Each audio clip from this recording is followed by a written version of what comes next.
Mesdames et messieurs, bonsoir, il est 20h sur les antennes de la télé Futur Média. C'est parti pour le sommaire de ce 20h.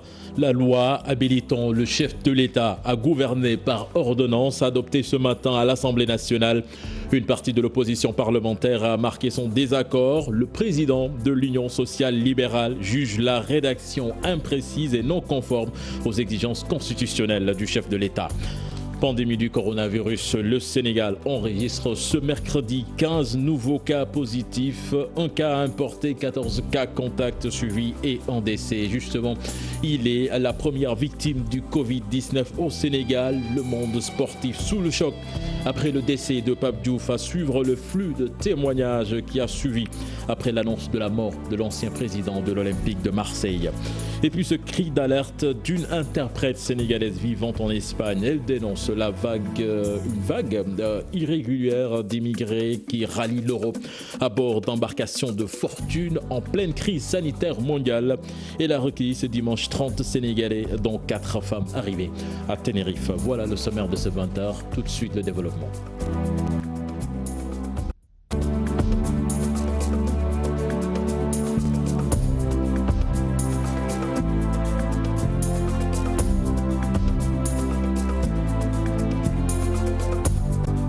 Bonsoir et bienvenue à toutes et à tous. Le projet de loi portant l'habilitation voté ce mercredi à l'Assemblée nationale, le président de l'Union sociale libérale se dit frappé par la rédaction imprécise et non conforme aux exigences constitutionnelles du chef de l'État. Nos reporters Cheikh Diop et Youssou Baro ont donné la parole à l'avocat et à monsieur Abdoulaye Wilane. Reportage.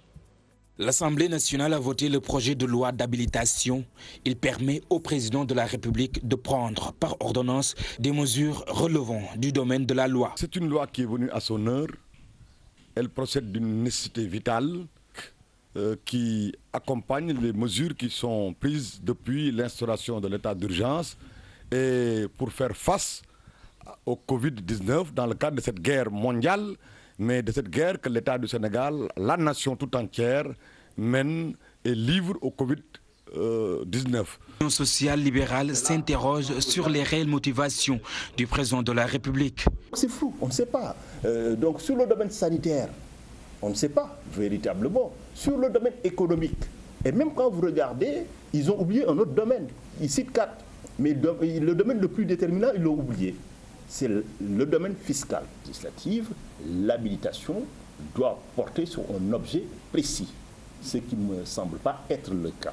Parce que quand on, en tout cas, regarde le projet tel qu'il est présenté, on voit effectivement que le gouvernement se contente simplement de rappeler les finalités. L'ordonnance concerne les mesures d'ordre économique, budgétaire, sécuritaire et sanitaire. C'est cette disposition de l'article 1er de la dite loi qui crée la controverse. Ceux qui ont suivi ce qui s'est fait dans ce pays, comme ce qui se passe dans d'autres pays, reconnaîtront avec moi que l'ensemble des forces vives, toute sensibilité politique, religieuse, sociale, ethnique et autres confondues, adhèrent aux mesures prises par le président de la République, et nous disons que nous sommes tous à sa disposition dans le cadre de cette guerre. Il ne peut pas demander toutes les mesures parce que le Parlement reste toujours saisi de ses prérogatives de contrôle, mais effectivement de ses prérogatives législatives. Ici, ils visent un champ, ils disent sur le champ social, économique, budgétaire. Ça ne veut absolument rien dire.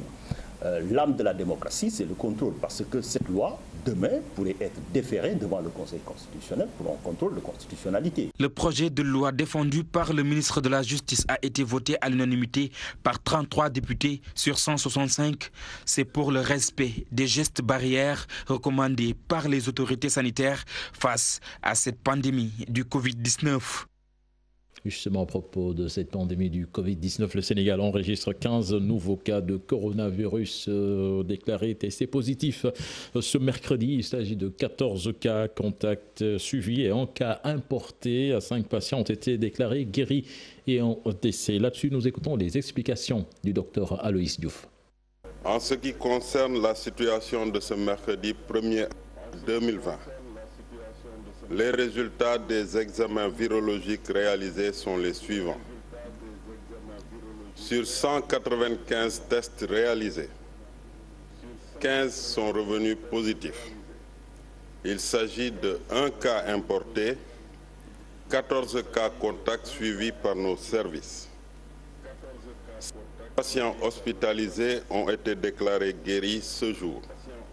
Ils sortiront d'hôpital dans les prochaines heures. L'état de santé des patients hospitalisés est stable. Le second cas grave annoncé lors de notre communication du 30 mars 2020 a été évacué hier soir vers son pays d'origine à sa demande.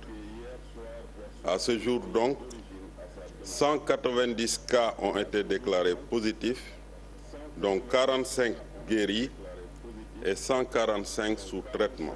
Et puis cette information de dernière minute qui vient de tomber à Saint-Louis, qui vient d'enregistrer un autre cas positif. Il s'agit d'un Modou qui avait des symptômes et qui s'était confiné chez lui. Et ce n'est que lorsque son état commençait à s'aggraver qu'il s'est signalé aux autorités sanitaires. Il aurait contaminé 2 membres de sa famille. Il est actuellement au centre de traitement de l'hôpital régional. Une information de notre correspondant sur place, Ousseynou Diop. 3 cas confirmés à Pékin-Ouest. La psychose gagne des habitants de la commune. Le monsieur qui s'était échappé de la caserne Samba Diéry Diallo a contaminé son épouse et sa fille. La maison n'est pas encore mise en quarantaine. Un sujet signé Habib Faye et Modou Diop. Pas encore en place, certainement nous y reviendrons avant la fin de ce journal. Le Sénégal, le monde sportif encore sous le choc avec la disparition de Pape Diouf décédé du coronavirus hier à Dakar. Les hommages fusent de partout. Mamadou Ndiaye. C'est dans ce centre hospitalier de Fann que Pape Diouf a finalement rendu l'âme, atteint par le Covid-19. Ancien président de l'OM entre 2005 et 2009, ce matin, les habitants sont sous le choc. Pape Diouf qui est une icône à Marseille, Pape Diouf qui est une très grande personnalité à Marseille. Je suis triste, on a dégoûté quoi. Ouais. On est très triste pour le décès de monsieur Pape Diouf. Voilà, Pape Diouf ça a été pour nous un père, un président, plus que ça. Voilà, j'ai pas de mots en fait pour expliquer tout ça. Un choc, c'est quelqu'un qui aimait l'OM, qui aimait Marseille, c'était... un Marseillais de cœur. Ah ouais, un vrai président et un vrai Marseillais quoi. Même s'il n'est pas né à Marseille, en France, il avait l'OM en lui et ça compte plus que tout. C'est un immigré qui a réussi et qui continue sa réussite, une ascension vers le sommet, c'est-à-dire vers le ciel. Adieu grand pape et repose-toi en paix, que la terre de Dakar ou du Sénégal te soit légère. Pape Diouf a travaillé avec Basile Boli, Habib Beye, Didier Drogba et Mamadou Niang. Ils ont tous multiplié les hommages sur les réseaux sociaux. Tweet Basile Boli. Pape a été mon ange gardien pendant toute ma carrière. Un très bel ami. Sa voix unique me manquera à jamais. Tweet Habib Beye. Il m'appelait fils, je l'appelais père. Il a été mon agent, mon président, mais avant tout un homme exceptionnel pour moi.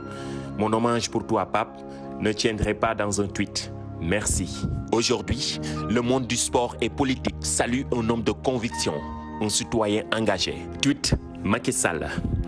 J'ai appris avec émotion le décès de Pape Diouf. Je rends hommage à cette grande figure du sport, ce grand dirigeant engagé et imminence grise du football.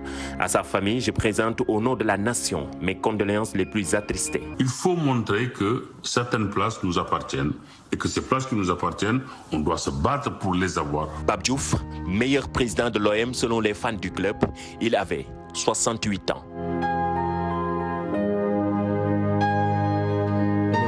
Lui est ancien président de la NPS et il parle d'un homme généreux et discret, très ému. Il s'est confié à nos reporters Pape Faranig et Diafaraba. Mamadou Koumé, inconsolable depuis le décès de son ami Pape Diouf, le Covid-19 qui a emporté l'ancien président de l'Olympique de Marseille vient de mettre un terme à plus de 30 ans d'amitié entre les deux hommes. C'est la stupeur parce que bon, je le savais malade, mais je ne savais pas que c'était arrivé à ce stade-là. C'est vraiment la stupeur. Donc très difficile. Ça a été véritablement un choc. C'est toujours un choc. Pape, c'était un ami, c'était plus qu'un ami, c'était un frère. que je connais depuis plus de 30 ans et tout ça. Donc nous avions des relations fraternelles. De son ami Pape Diouf, Mamadou Koumé retient un homme généreux mais très discret. Pape, c'était un homme qui était constant dans son attitude, dans sa façon de faire avec les gens. Je disais à quelqu'un que Pape, ce que j'ai retenu, surtout un assistant social qui le faisait dans la plus grande discrétion, qui a aidé énormément de personnes, générosité de cœur. Les superlatifs ne manquent pas quand il s'agit de parler de l'ancien président de l'OM. Les deux font forcer le respect, en témoigne sa riche carrière. C'était un battant qui avait un fort tempérament. Il est parti en France à l'âge de 17 ans. Imaginez, pour s'engager dans l'armée, c'était le vœu de son père, qui a dit non, je vais faire des études. Il a fait des études, il a travaillé à la poste, ensuite il est devenu journaliste, devenu agent de jour, avant d'être président de l'OM. C'est une carrière qui a été remarquable.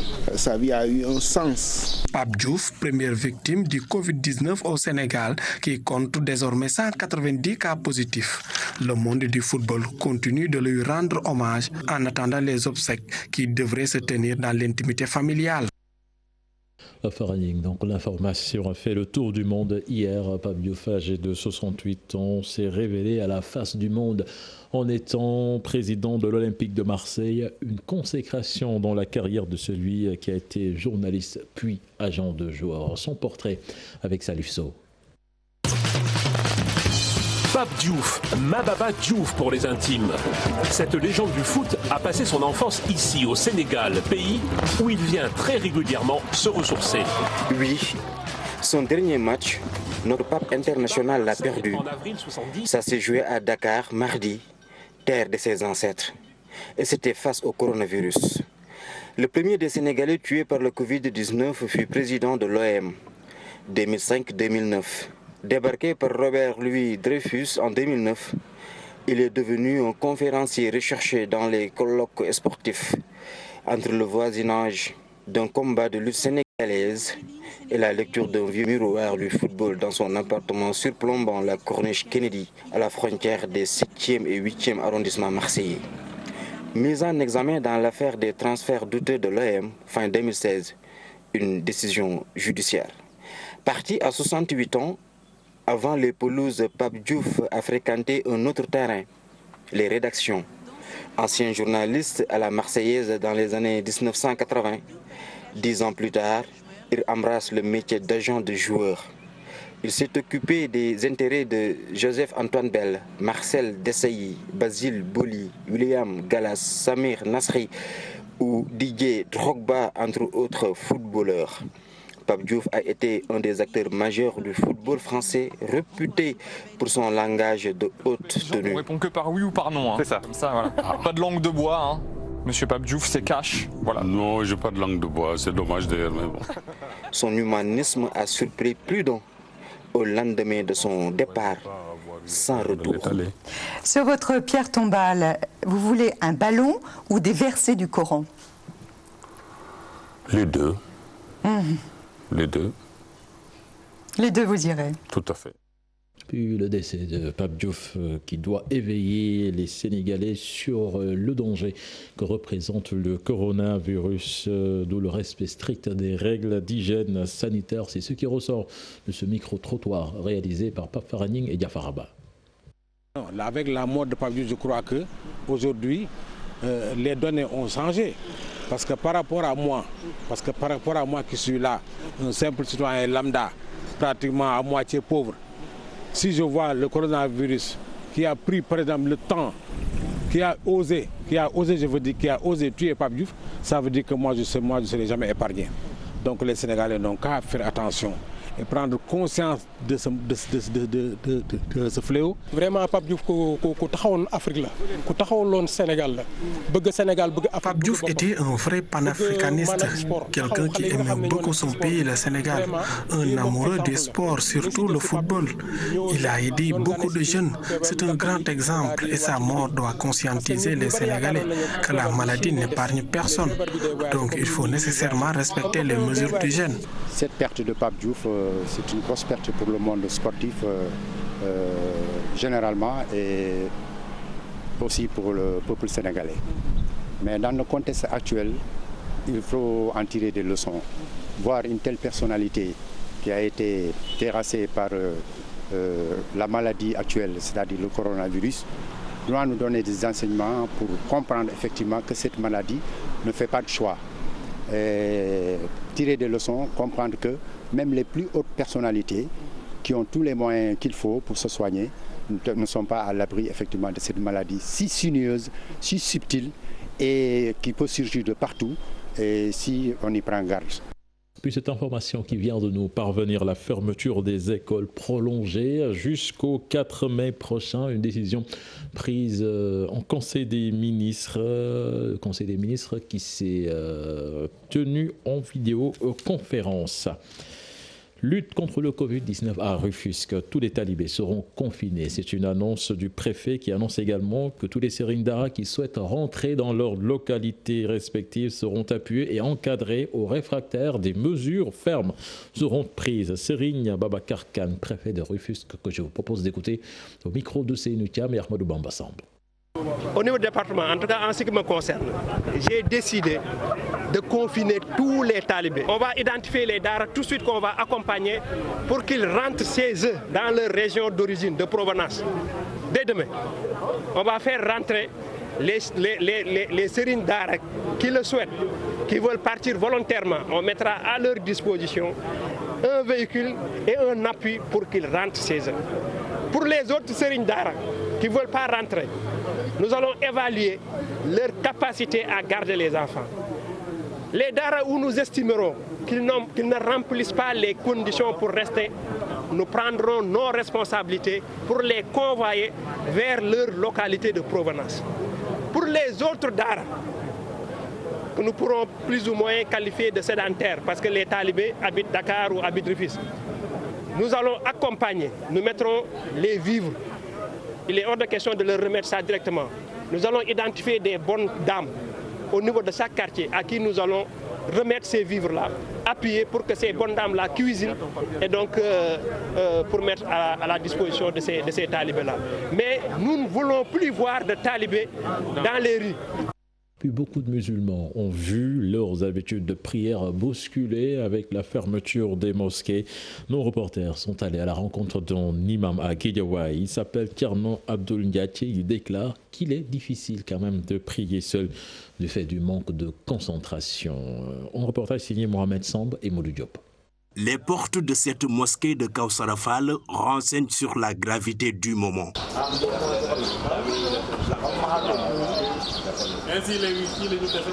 Nous sommes dans un contexte de coronavirus. Du coup, les habitudes ont changé. Comme qui dirait un silence de cathédrale dans cette mosquée jadis très fréquentée, cet imam a du mal à s'adapter à la prière individuelle. La prière collective nous manque vraiment. Nous n'avons pas le choix, même si ce n'est pas facile de prier seul. Sa nostalgie pour la Salatul Juma ou la prière collective se lit à travers son visage. La fermeture des mosquées est certes salutaire, mais il espère vite retrouver cette ambiance spirituelle. Nous souhaitons tous que la pandémie soit totalement endiguée pour que nous puissions retrouver la belle ambiance spirituelle de la mosquée. Revisitant l'enseignement prophétique, son refuge contre la pandémie, Thierno Abdoul Ndiaye soutient que le nouveau coronavirus est le résultat de la déperdition galopante des mœurs.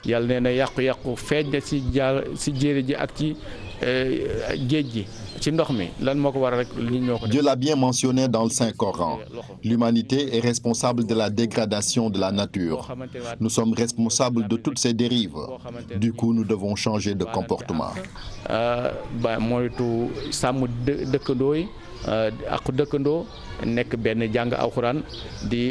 C'est en 1994 que son père lui a confié ce dara. Thierno Abdoul a initié bon nombre d'adeptes aux connaissances coraniques. Depuis plus de 26 ans au service de sa communauté, même s'il est obligé de prier seul, il implore le bon Dieu et tous les jours pour l'éradication du Covid-19.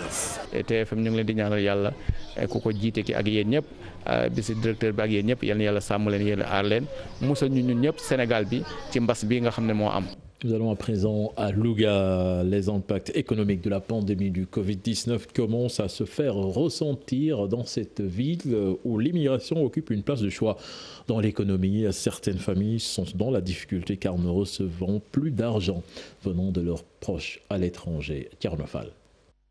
À cause de la maladie du Covid-19, la plupart des ressortissants sénégalais qui sont dans les pays confinés comme l'Italie, la France et l'Espagne sont pris en otage. Ces derniers ne peuvent plus sortir pour gagner leur vie ou même envoyer de l'argent à leurs proches. À Louga, où beaucoup de familles vivent des retombées de l'immigration, la situation est aujourd'hui très difficile dans certains ménages. Nous vivons ça depuis, ça fait 2 mois. Il y a les factures qui sont là, qui sont impayées, tout ça. Ils n'ont pas la possibilité d'envoyer de l'argent à leur famille pour subvenir à leurs besoins. Vraiment, c'est trop dur. C'est trop dur, vraiment, on le vit difficilement.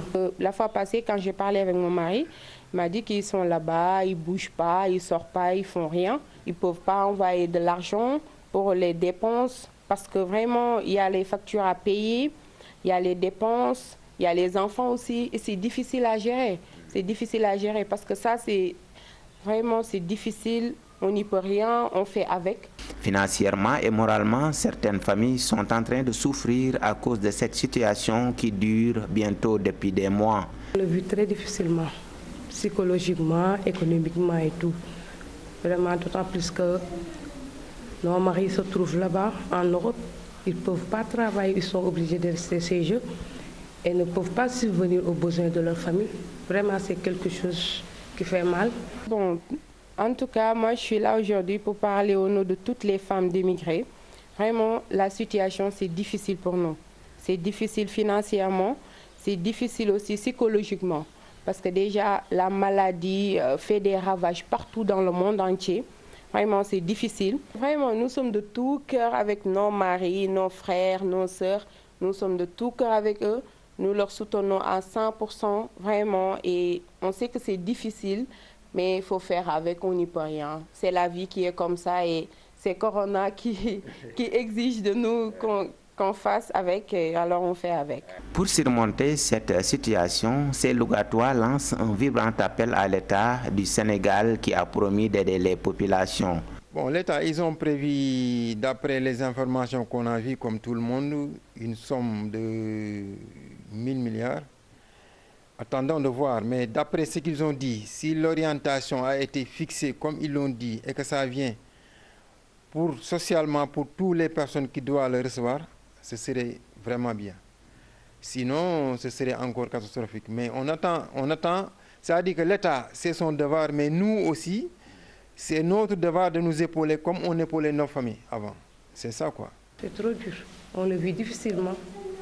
Et c'est pour cela que je lance un appel au président de la République, à notre maire de la ville de Louga et aussi au gouverneur de la ville de Louga de bien essayer de localiser les familles des immigrés de l'extérieur pour leur venir en aide. Le facture de l'eau, le facture de courant est arrivé, ils ont eu des problèmes maintenant pour payer ces factures-là. On demande au président de la République de penser pour 3 mois, si c'est possible, le gouvernement appuie la situation des immigrés pour payer ces factures-là. Certes, dans beaucoup de familles, les femmes traversent aujourd'hui des moments très difficiles à cause de la pandémie, mais elles résistent à l'épreuve et gardent toute leur sérénité. Seulement, si cette situation perdure, c'est tout Louga qui va sentir les conséquences, car l'économie locale dépend en bonne partie de l'immigration.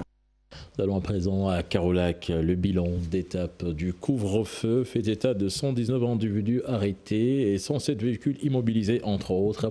Les éléments des deux commissariats sont tous mobilisés pour faire respecter les mesures. Ibrahim Diamé, Faligay.